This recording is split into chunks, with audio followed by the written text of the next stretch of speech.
Success is a cold bed when you have no one to share it with. Gabriel Sterling had millions in the bank and a penthouse overlooking the world, but he was starving for a reason to breathe. He thought he was just taking a shortcut through a frozen park to save time. He didn't know he was about to find the two souls that would either break his heart or finally heal it. The December wind didn't just blow, it hunted. It cut through the glass and steel canyons of the city like a scalpel, turning the evening air into a punishing haze of ice. Gabriel Sterling, the 38-year-old titan of Sterling Technologies, pulled his cashmere overcoat tighter, his boots crunching over the treacherous paths of Henderson Park. His driver had called in sick, and in a rare fit of impatience, Gabriel had decided to walk the 15 blocks home rather than wait for a car service. To the outside world, Gabriel was the man who had everything: a multi-million-dollar empire and an immaculate penthouse. But inside, he was a desert. 3 years ago, his ex-wife had moved their daughter, Emma, to California. Now, his life was a series of high-stakes board meetings and silent dinners.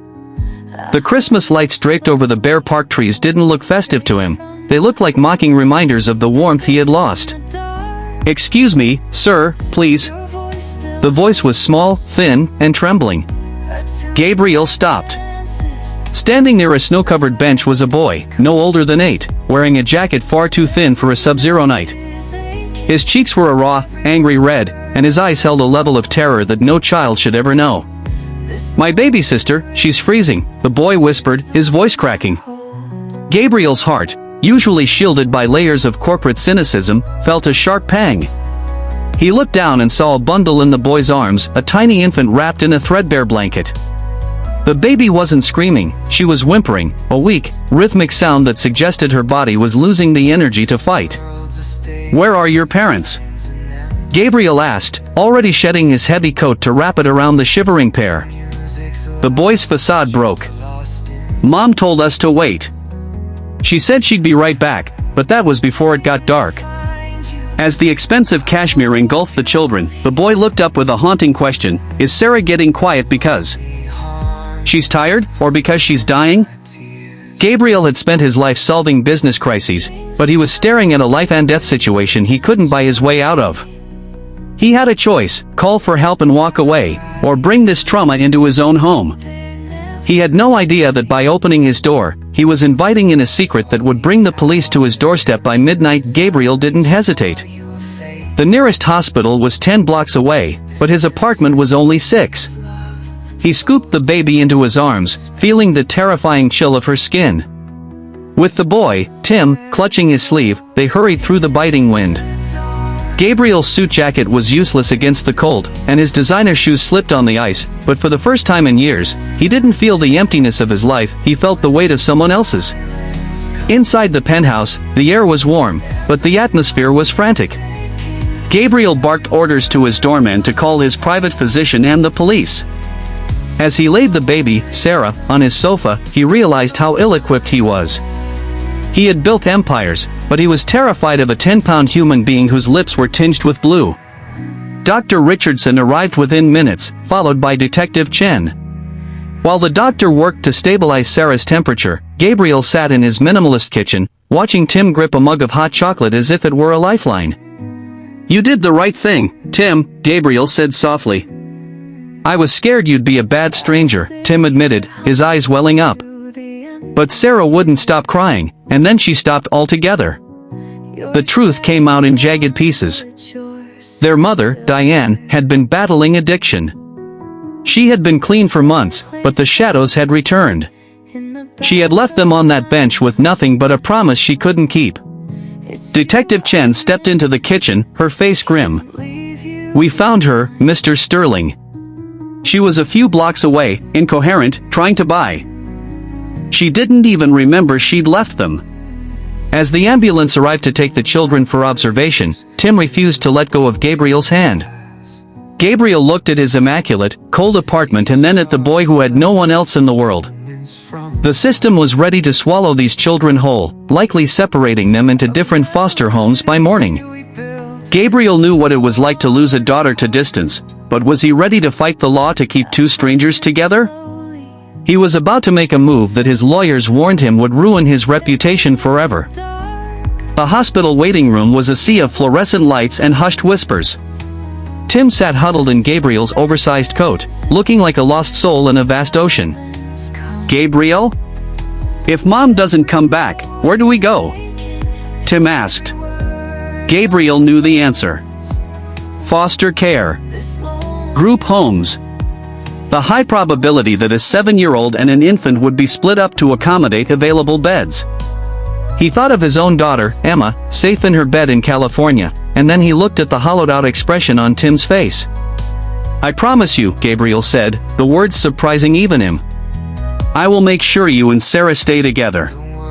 Whatever it takes." When the social worker arrived, Gabriel didn't just offer money, he offered himself. "I have the space. I have the resources. They are comfortable with me," he argued. "Mr. Sterling, you're a single man with a multi-million-dollar company to run," Detective Chen countered. "You have no experience with trauma." "I have a heart," Gabriel snapped back. "And right now, that's more than these children have from anyone else." It took 4 hours of legal maneuvering, emergency home inspections, and Gabriel calling in every political favor he had accumulated in a decade of business. By 3 a.m., he wasn't driving home alone. He was driving with 2 sleeping children in his back seat. The following days were a crash course in a reality Gabriel had forgotten. He hired a nanny and consulted psychologists, but no amount of money could fix Tim's nightmares. The boy would wake up screaming that it was snowing inside the house. Gabriel found himself sleeping on the floor of the guest room, just so Tim would know someone was there when he opened his eyes. Nobody talks about the specific pain of temporary love. Gabriel was falling for these children, but every time the phone rang, he feared it was the state calling to take them away. He was building a life on shifting sand, giving his heart to children who might be legally ripped from him at any moment. He was a man who controlled everything, finally realizing he controlled nothing.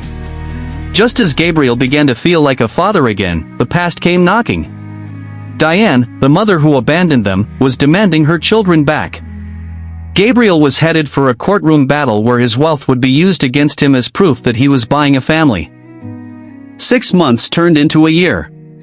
The temporary arrangement had become a rhythm. Sarah was walking now, her laughter filling the once silent penthouse.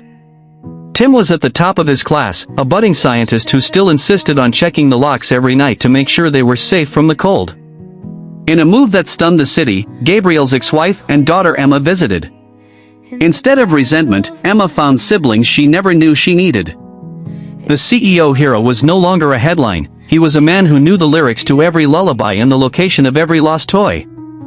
Then came the day Gabriel dreaded, the final hearing. Diane had completed her initial program.